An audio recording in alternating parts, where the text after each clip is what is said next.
Every now and again, there are times when, as I'm reading in the Bible, especially in the Old Testament, I see passages that stand out to me because through the years of reading the Bible, they represent ways in which God answers prayer, ways in which God deals with his people, his followers. And these can be a challenge, these can be encouraging, they can show us maybe how God is dealing with us. We can take some lessons from them. And one of those places is in the book of 2 Kings. 2 Kings. And we're going to look at chapter 7 and read verses 3 through 11. 2 Kings chapter 7, verses 3 through 11. Some of you may have read this passage before. Maybe you're familiar with the story. But no matter how familiar we may be with the story, there is something that God wants to show us. And so let's look at this passage, 2 Kings 7, verses 3 through 11.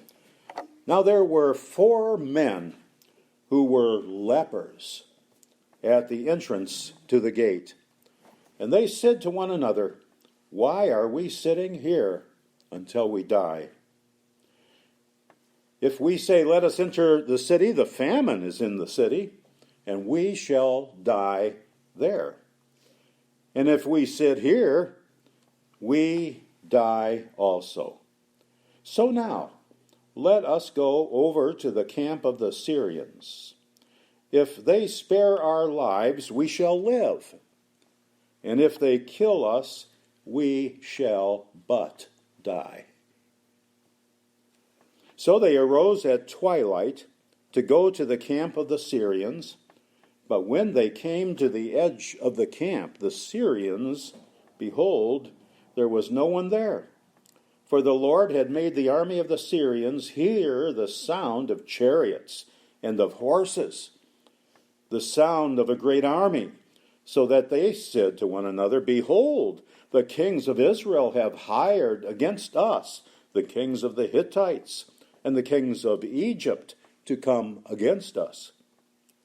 So they fled away in the twilight and abandoned their tents, their horses, and their donkeys, leaving the camp as it was, and fled for their lives.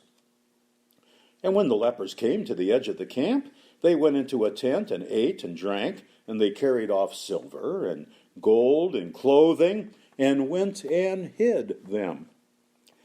Then they came back and entered another tent and carried off things from it, and went and hid them. Then they said to one another, "We are not doing right. This day is a day of good news. If we are silent and wait until morning light, punishment will overtake us. Now therefore come, let us go and tell the king's household."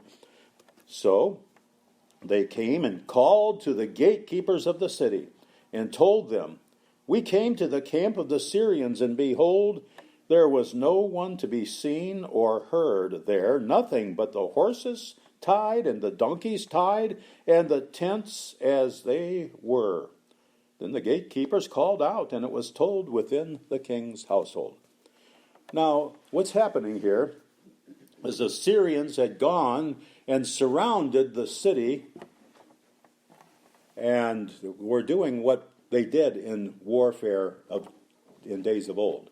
They did a siege. You've heard about that, where they would have a siege, and they were going to starve the city out. Either have the people surrender right away, or just keep with that siege and keep blocking any food, anything from getting in, and the people would start to starve. Well, this is already what was happening in Samaria. Samaria was the capital of Israel. The two tribes had divided. There was one capital in Jerusalem, the capital of Judea, and then the capital of Samaria, which was the capital of Israel. So they were surrounded, and there was no escape, and the people were starving. there was already cannibalism that was going on, according to some places in the Bible. And it was horrible. Can you imagine? Have you ever been really hungry? Really hungry? You know, when you're really hungry, you'll eat things that you may not eat otherwise. When I was going to college in Nashville, and I was working at the hospital 11 to 7, 48 hours a week, and going to school, taking a full load, I was trying to live on just a few dollars a week. And so I would get 7 cans of cream soup, because cream soup seemed to hold a little bit better than runny soup. 7 cans, and so that's all I lived on each week for a year. So I was hungry. And I had an old Army nurse that was working that shift, rough as a cob. She was really a tough lady. And she had compassion on me. And she brought a moon pie each night. And they made some, and I drank all the coffee that they had. That was free coffee, 11 to 7. And so she brought a moon pie, and about 2 o'clock in the morning, when they all had lunch, she would give me a moon pie. Moon pie never tasted good. It never has tasted good since, like it did then. But you know, I'd taken that moon pie and just nibbling it and making it last as long as I could. And not drinking coffee with it, not washing it down or diluting it, just enjoying it. I know what it is to be hungry. Of course, I've come a long way since then. Some of you have been helpful in that. But here is a whole city, the city of Samaria, thousands of people that were starving. Some had already started to eat some of their family members. And can you imagine what that would be like? And then you think of these lepers who were outcasts. They had a disease that was considered communicable, and that nobody wanted that disease. And in the Bible, we read a lot about lepers in both Old and New Testaments. And so here were 4 lepers, and they were outside the city walls. It's a powerful, powerful story. And these lepers began to think, you know, we're going to die. They're going to die in the city. We can't go in there. They don't want us in there, first of all, and they don't have any food there. And if we stay out here, what hope do we have unless we go to the camp of the Syrians? And the Syrians in those days were pretty rough people. They weren't very sympathetic with people that were their enemies. And so these fellows began to talk amongst each other and say, it's so bad. If we go over there and they kill us, we would just but die. Isn't that such a resignation on the hope of life? But maybe they would have mercy on us. And so in this story, they get to the edge of the camp, and we see here what one of our presidents used to say, there's nothing but fear. Fear is great. It's a terrible thing. And so they had fear. These Syrians were fearful. They were there. They had a humongous army. They had all these supplies. But then they heard a noise. God let them hear a noise. And it's twilight. We can get pretty fidgety at twilight. There have been a few times when I've babysat my daughter's dogs, the one that likes me, the black one. And so he comes, and for a couple of days I'll babysit him. And as dogs would do, they need to go out. And it's all right during the daytime. But this dog loves to skirt the field. And back when there were still crops there, one time I was taking care of him, it was dark. And we were out there, and then I heard something breathing out there. And I wondered, what in the world? My mind, even a preacher's mind can get wild.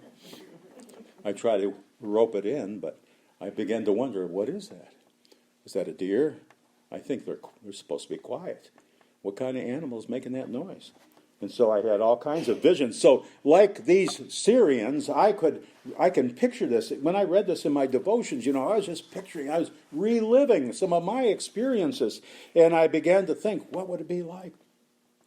And so they began to talk amongst themselves, these Syrians, and they became worried. And listened, look at the group that they thought might have been hired to help Israel. The Hittites. Now, the Hittites were really bad people. I mean, they were something else in battle. They had no mercy. And then the kings of Egypt, and in the past, the kings of Egypt had been pretty strong and powerful. So they had these visions of who might be making the noise that they heard, that God let them hear. And what did they do? They didn't gather up any of their supplies or anything. They took off a-running. Left everything behind. Now that is fear. Fear that motivates you to leave everything behind is real fear. Have you ever had fear like that? I had a kid, big kid, one time wanted to beat me up at school. I was in 7th grade, I think. And I had fear. I ran cross country, and this was in Chicago. And so all the houses had fences. I ran and went over fences like nobody's business. I've never been able to do that. I joined track in high school, and I tried doing that. But boy, with adrenaline, I was clearing all those fences. I never fell. I cleared all those fences as I ran for almost 3 blocks home. I was on a mission. Well, when you are afraid, you can do things that you don't normally do. And I think that these people, these Syrians, they were afraid. So you get the picture. Are we living this story? Can you experience in your mind this fear that was so great that they left everything behind? Their food, their clothes, gold, and who knows what else. And the strange thing is, the Bible is so good with showing human nature. The Bible doesn't gloss over any aspect of it. And we would like to think of these lepers as heroes, but early on they weren't very heroic.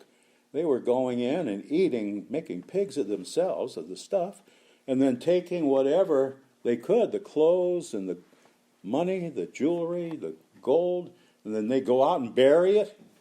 Then they go to another tent. And you can only eat the buffet so many times before you get full. And then I think once they were full, they began to say to themselves, what we're doing isn't good. People there are starving. They suddenly remembered. And God often helps us to get to this point where we remember. And so then they decided to go and tell. If you would read the chapter before and then what takes place afterwards, you would see how the king and his army, his group of people that were inside, they weren't going to just run out and suddenly go out and see this, because they were afraid that this was some kind of a trick.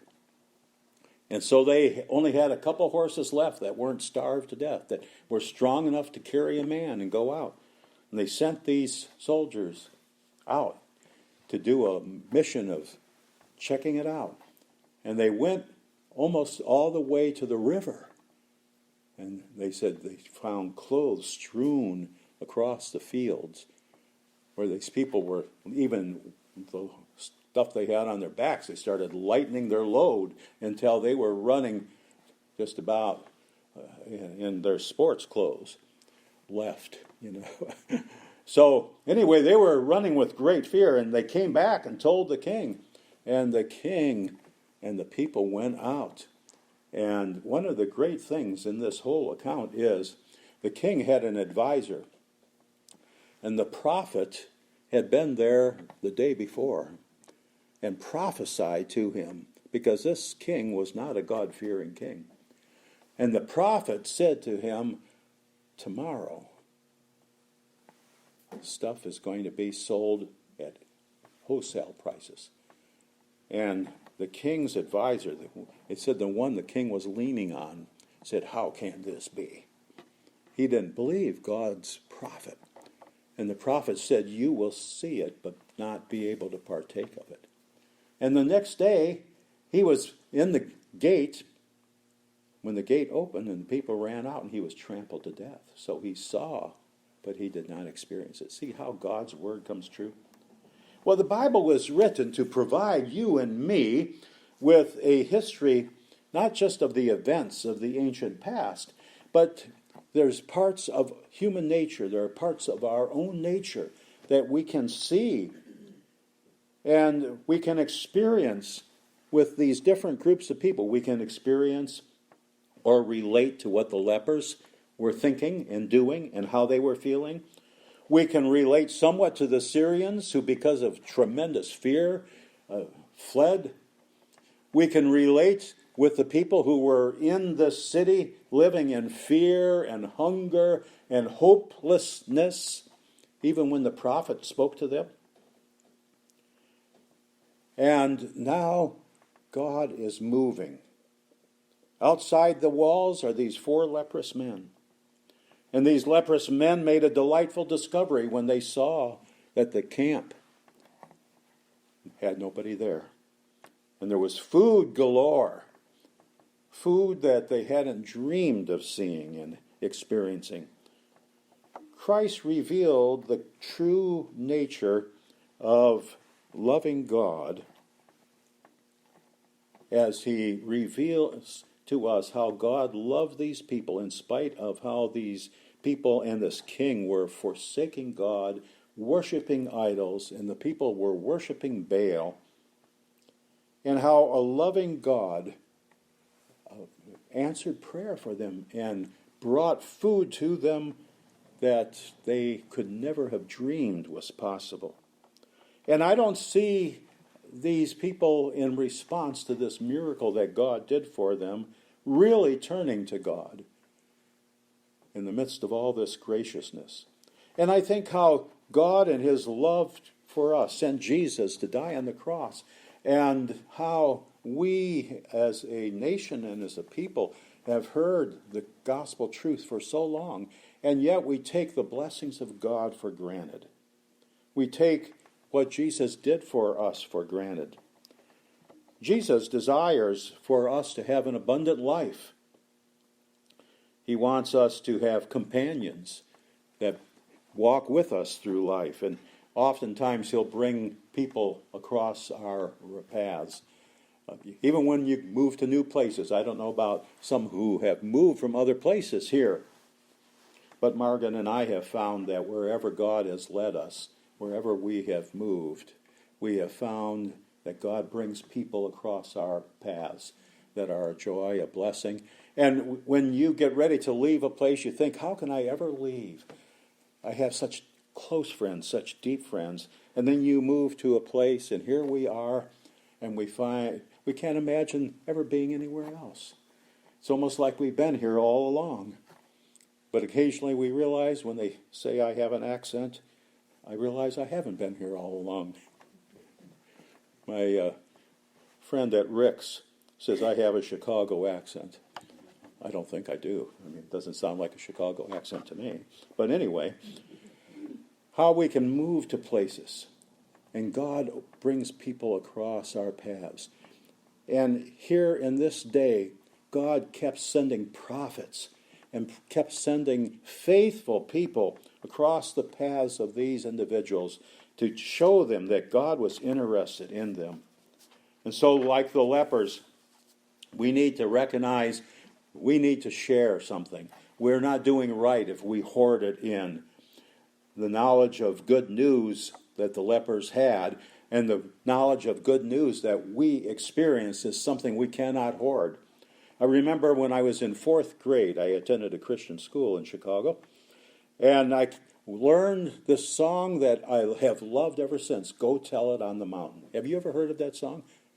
I don't know why we only play it at Christmas time so often, but I love that song. It's a great song of sharing what you know. And so I thought of this song as I as I read this part of where the lepers are saying, we need to do something here. We can't just hoard this in our lives and not let others know. The hungry, the dying, that are only a little ways away from us. Silence can be golden. My mother used to tell me that. But you know, there are times when silence isn't golden. There are times when we need to tell, when we need to speak, if we know something good, if we know something that's going to be helpful, we need to speak. And I think how silence can be criminal. In the Bible, in Ezekiel chapter 33, verses 1 through 6 are some verses that are so moving and challenging. Let me read them. The word of the Lord came to me, Son of man, speak to your people and say to them, if I bring the sword upon a land, and the people of the land take a man from among them and make him their watchman, and if he sees the sword coming upon the land and blows the trumpet and warns the people, then if anyone who hears the sound of the trumpet does not take the warning, and the sword comes and takes him away, his blood shall be on his own head. He heard the sound of the trumpet. And this is talking about another watchman who hears the sound of the trumpet and did not take warning. His blood shall be upon him. And so it's talking about a watchman. And so God said to Ezekiel, I'm making you a watchman. And you need to faithfully proclaim and warn the people. Now, they are in charge of accepting the warning or rejecting the warning. You cannot make them accept the warning. But you can be faithful in giving the warning. So to be silent in a day of good tidings is wrong. It's not right. It's inhuman. It contradicts the very nature of Christianity. And so the lepers were speaking of the possibility of retribution or something happening. They said, if we're silent and wait until morning light, punishment will overtake us. They knew this idea of the warning of Ezekiel and that they needed to let others know. And they decided that their wisest policy would be to announce the good news immediately, so they went to the gate. They didn't want to be held accountable to God by being silent.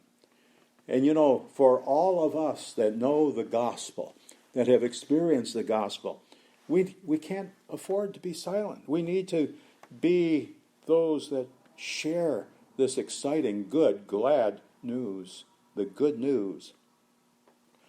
In fact, if we are silent and don't share it with others, we're going to be weakened in our own spiritual life. Our eyes will see that trouble that comes upon others if we have not been faithful in sharing the story. So we can't be silent. So the lepers made this decision. They went and told the king's household, and I think that because of that, the lepers probably were held in high esteem by all the people that heard the story and knew that they were willing to share, to risk it by sharing their story with the others. And so we need to let others know. Let others know the gospel story that we have experienced. We need to let others hear the wonderful experience of Jesus Christ that you and I have experienced. About 100 years ago, this story took place that I would like to tell. There was an atheist, Charles Bradlaugh. He was a very powerful atheist. In those days, they called him an infidel, one who rejects God. And he wrote a lot, he talked a lot, he had newspaper articles about it. And so one day he challenged a minister, Reverend H.P. Hughes, to a debate. And he published that because H.P. Hughes agreed to this debate. And he published it in the newspaper, and there were multitudes of people that came to this place for the debate.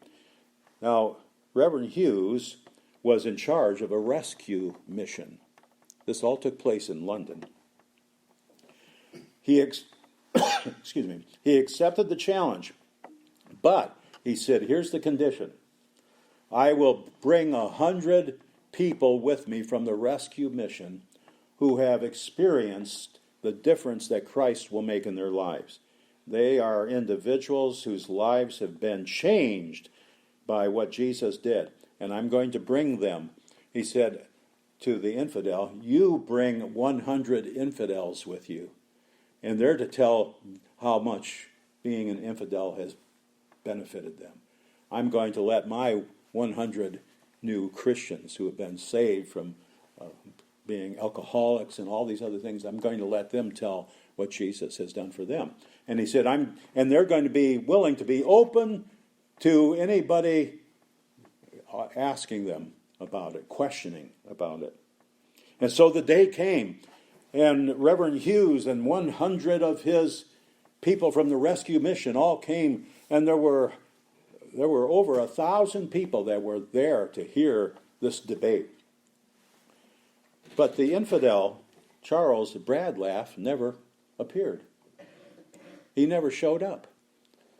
Of course, he couldn't find 100 people that would tell how wonderful it's been to be an infidel and what a blessing it's been in their lives. And so the only ones that were there was the minister and the 100 people from the rescue mission. And they got up and told their testimonies and told their stories. And so many people were convicted that it is said in the recording of this story that many gave their hearts to the Lord as a result of that. The testimony of those whose lives have been changed cannot be refuted. You may not agree with their theology, you may not agree with all these other things, but what can you say when somebody tells that his life has been changed or her life has been changed? It's like in the Bible when Jesus healed the blind man, and the blind man said, well, I don't know about all these questions you're asking, but one thing I know, whereas I was once blind, now I can see. How can you doubt that? What can you say about that? You can say the guy that healed you wasn't one of our group. He wasn't a Sadducee. He wasn't a Pharisee. But no matter what can you say to a life that has been changed? So this is a time to listen to the good news, and the challenge to share the good news. We can't hold our peace. We want to go out and telling others the good news of Jesus Christ and let others hear what we have experienced. We don't want to be silent about it. Let's bow our heads for prayer. Father, I thank you for the good news that we have experienced and that we can share with others. And I pray that as we go from here, that we will go with smiles on our faces as we realize that you have blessed us and we have experienced the good news of Jesus Christ in our lives, and help us to be a blessing as we tell others about this good news. In Jesus' name, amen.